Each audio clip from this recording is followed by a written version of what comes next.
Eleições 2022.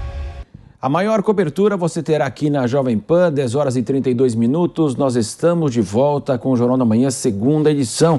E nesta quarta-feira foram divulgadas mais 2 pesquisas de intenção de voto para a presidência da República. O destaque agora é do Maicon Mendes. Olá para você que continua acompanhando a programação da TV Jovem Pan News. 2 pesquisas para a corrida presidencial foram divulgadas hoje. Uma do Poder Data e outra da Genial Quest. Números interessantes sobre a polarização entre Lula e Bolsonaro. Vamos começar agora com a pesquisa do primeiro turno do Poder Data. O ex-presidente Luiz Inácio Lula da Silva do PT aparece com 43% das intenções de voto, seguido do presidente Bolsonaro com 35%.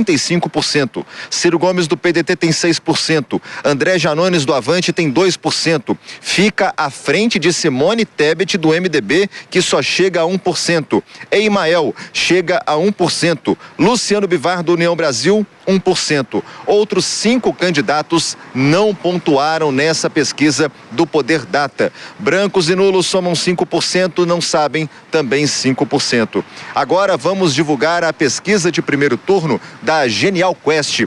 Tirando votos brancos, nulos e indecisos e acreditando somente os votos válidos, o ex-presidente Luiz Inácio Lula da Silva, de acordo com a pesquisa da Genial Quest, vence o presidente Bolsonaro no primeiro turno no eventual embate nas eleições em 2022.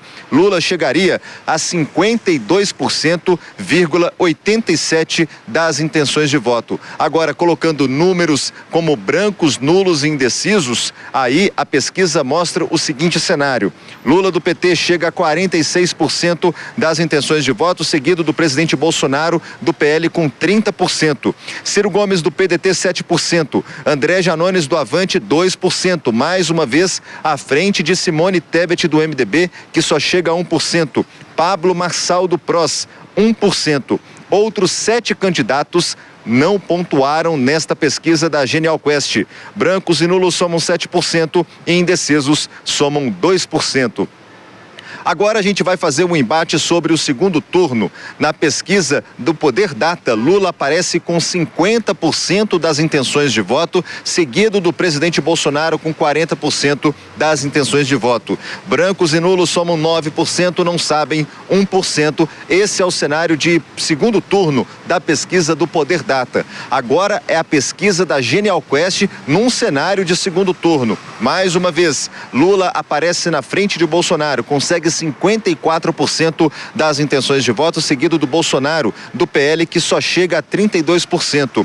Brancos e nulos somam 9% e indecisos somam 3%. No embate também do segundo turno, o que chama atenção é que Ciro Gomes tem um empate técnico com o presidente Bolsonaro. Dentro da margem de erro, Ciro Gomes não perde mais uma vez para o presidente Bolsonaro na pesquisa de segundo turno da Genial Quest. Então, 2 pesquisas divulgadas hoje, tanto do Poder Data como também da Genial Quest, mostrando como é o cenário para essa corrida presidencial. Nós voltamos ao estúdio da Jovem Pan. Para comentar as notícias do Jornal da Manhã, segunda edição, aqui nesta quinta-feira, dia 9 de junho, nós vamos receber a Cristina Grêmio. Olá, Cristina, bom dia. Bom dia, Marcelo, e audiência do Jornal Jovem Pan, segunda edição. Cristina, queria que você explicasse então para o nosso público, porque nós vimos aí que todos os cenários são estimulados, né? Qual que é a diferença? Você notou aí algo diferente? A gente sabe que agora, então, Simone Tebet, já não temos mais João Dória. O que você pode falar de novo aí, novidade nessa pesquisa, nessas 2, Cristina? Marcelo, a primeira análise importante foi exatamente essa que você colocou na tua pergunta aí, a gente explicar o que é pesquisa estimulada e o que é pesquisa espontânea. Eu, pessoalmente, tenho dito nas minhas várias análises que prefiro acreditar nas espontâneas, porque quando um pesquisador chega para você na rua ou liga para o teu telefone, se apresenta e diz o que ele está tentando entender, que é o cenário político brasileiro nesse momento, o retrato desse momento, ele pergunta... você já tem algum candidato, já escolheu algum candidato para presidente do Brasil? E a pessoa diz o nome que vem à cabeça. Essa é a espontânea. Ali tem mais, na minha opinião, tem mais chance de estar próximo da decisão que o eleitor vai levar para a urna em outubro, porque esse nome já está consolidado, provavelmente o eleitor já conhece, já acompanhou o trabalho, as propostas desse candidato e, por isso, lembra dele a ponto de mencioná-lo como seu provável candidato. Quando vem a pesquisa direcionada, né, aquela que o pesquisador fala os nomes que estão na disputa, obviamente que vem nomes que o eleitor nunca nem ouviu falar, esses que estão aí com 1%, vem nomes que ele já ouviu falar, não agrada tanto, e vem nomes que estão na mídia. Quais são os nomes que estão na mídia? Bolsonaro e Lula. E o eleitor mais desatento, aquele mais jovem, eventualmente, não vai lembrar o que os governos Lula representaram de mal para o país. Então, ele não vai necessariamente ter essa análise no momento. Já o governo Bolsonaro é o que está acontecendo agora. Então, ele pensa no seu bolso, na inflação, no preço da gasolina e tal, e, obviamente, vai na onda do que as notícias estão trazendo aí, querendo culpar o presidente da República por tudo de mal que está acontecendo no Brasil, sem lembrar que um ex-presidente que está concorrendo com ele saiu da cadeia por manobras do judiciário, de um judiciário aparelhado por ele próprio e por sua sucessora Dilma Rousseff. Então, é tudo muito questionável aí nessa pesquisa estimulada. Eu ainda acredito que quando começar a campanha e o eleitor for confrontado com dados, com fatos, com realidade, com crimes comprovados, com provas sobradas, como disse um dos juízes que condenou Lula lá no TRF4 em Porto Alegre, ele vai ponderar melhor. Mas vamos para os números ali. Eles estão mostrando mais ou menos, uma paridade aqui entre Poder Data e Genial Quest, que são dois institutos de pesquisa. Por que eu enfatizo esse mais ou menos?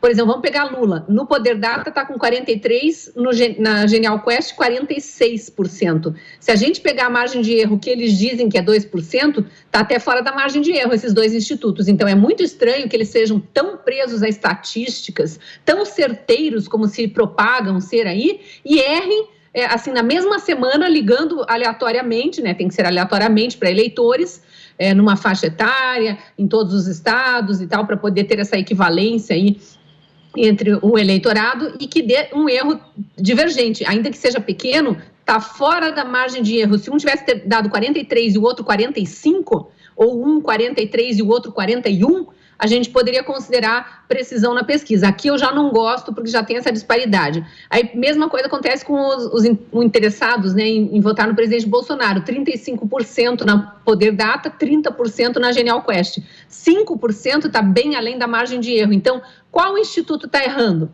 Em qual a gente acredita? É por isso, e por outros motivos também, os recorrentes erros de um passado recente aí, que há tantos questionamentos em relação às pesquisas.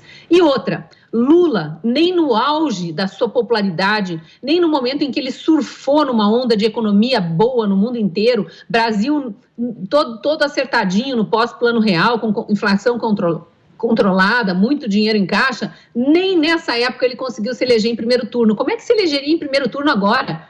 Então, os institutos de pesquisa estão querendo colocar para nós que nós estamos numa realidade pró-Lula, depois de tudo que ele fez com o Brasil, depois de ter deixado uma sucessora que causou a maior recessão da história, depois do saque que o PT promoveu às nossas estatais, do rombo mesmo nos cofres públicos, depois dele ser preso, condenado em 3 instâncias por 20 juízes diferentes, que foram aumentando as penas, tamanha era a quantidade de provas, aí querem dizer que Lula ganha no primeiro turno, aí já a desconfiança começa maior. E aí, olhando para os outros concorrentes aqui, né? É muito estranho também dizer que Ciro ganha de Bolsonaro no segundo turno ali, pesquisa da Genial Quest, né?